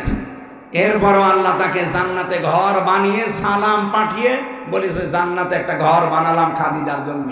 একটাই কারণ, একটা বিধান পালন করেননি। কেন? কারণ তার ইন্তেকালের পরে সব এই বিধানগুলো নাজিল হয়েছে। কি কথা বুঝতেছেন? তার মানে উনি মানতে পারেননি। হ্যাঁ, যদি থাকতো ওই সময় মানতেন। তার ইন্তেকালের পরে যেহেতু একজন নাজিল হয়েছে, তারপরও আল্লাহ তাকে জান্নাতে ঘর বানিয়ে পাঠিয়েছিলেন। একটা কারণ, তার স্বামীর জন্য তিনি সব প্রচার করে দিয়েছিলেন। আমরাও এরকম খাদিজার উত্তরসূরি মা বোন চাই না? আল্লাহ যারা মেয়েরা এসেছে তাদেরকে খাদিজার মতো বানিয়ে দাও। বলেন আমিন। আমি মেয়েদেরকে নিয়ে জেলখানে একটা বই লিখেছিলাম, পারিবারিক জীবনের দাম্পত্য কলহ এবং তার সমাধান নিয়ে। এবং আপনার আদর্শ হবে 6 জন মহিলা, সেইটাও আছে গাড়িতে। কোথায় আছে গাড়ি জানি না, যেখানে আছে 8-10 পিস আছে। আর যাওয়ার সময় এটা নিয়েছেন, কাজে লাগবে। আমার একটা মাহফিল এই মান্দারতলা মহেশপুরে আছে। এটা জুন মাসের 10 তারিখে রাত 8টা থেকে 10টা পর্যন্ত কথা বলবো, মান্দারতলা। আপনারা টাকা পয়সা যারা নিয়ে এসেছিলেন, যারা এখনো দিতে পারেননি, মাদ্রাসার মাহফিল তো না, আমি বলতাম না। সম্মানিত মা বোনদের কাছে যদি যারা যায়, অবশ্যই এদেরকে দিয়ে দিন। আমার শরীরটাও যেহেতু আর ভালো না, আমার কণ্ঠ পেরে দিচ্ছে না। ব্যাগ এখন কই ব্যাগ যাবে? ব্যাগ যারা দিয়ে দিতে চান, ব্যাগের ভেতরে দিয়ে দেবেন। বিভিন্ন জায়গায় ড্রাম রাখতে পারেন না। মনাজাতটা করে যান। বসেন বসেন বসেন। আল্লাহুম্মা আমিন। লা ইলাহা ইল্লা আনতা সুবহানাকা ইন্নী কুনতু মিনাজ জালিমিন। রব্বানা যালামনা আনফুসানা ওয়া ইল্লাম তাগফির লানা ওয়া তারহামনা লানাকুনান্না মিনাল খাসিরিন। রব্বুল আলামিন ঝিনাইদহ জেলার মহেশপুর যাদবপুর এই মাদ্রাসা ময়দানের দিকে তাকাও। হাজার হাজার বান্দা বান্দি কোরআনে কারীম থেকে রমজান সংক্রান্ত কিছু কথা আমরা শুনেছি। যেভাবে আমি আরম্ভ করেছিলাম, এখনো 2-4 ঘন্টা কথা বললেও মানুষ বাড়ি চলে যেত না। কোরআনে কারীম শোনার জন্য, বোঝার জন্য যারা এত পাগল, এই মানুষগুলোকে তুমি কোরআনের হেদায়েত দিয়ে দাও। আজকের আলোচনার সওয়াবগুলো আমাদের নবীজির রওজায় পৌঁছিয়ে দাও। যাকে অনুসরণের মাধ্যমে জান্নাতের গ্যারান্টি পাওয়া যায়, তার জীবনটা পূর্ণাঙ্গ অনুসরণের তৌফিক আমাদের ভিক্ষা দাও। রব্বুল আলামিন এলাকায় মাটির নিচে কত মানুষ ঘুমিয়ে আছে, হাজার হাজার মন বুকের উপরে মাটি নিয়ে। এই মানুষগুলোর কবর তুমি জান্নাত বানিয়ে দাও। আর রমজানের ওসিলায় আমরা জানি কবরের আযাব মাফ হয়ে যাবে। আর রমজানের পরেও আবাদান আবাদান কিয়ামত পর্যন্ত এই কবরগুলোকে মাফ করে দিও আল্লাহ। এই মাদ্রাসা নবীর ঘর যারা এখানে কায়েম করেছে, আল্লাহ তাদের ঘরের অভাবগুলো দূর করে দাও। তোমার নবীর ঘর যারা দেখাশোনা করে, এই ইমাম, মাদ্রাসার সভাপতি, সেক্রেটারি, ক্যাশিয়ার, মোতাওয়াল্লি সদস্য যারা আছে,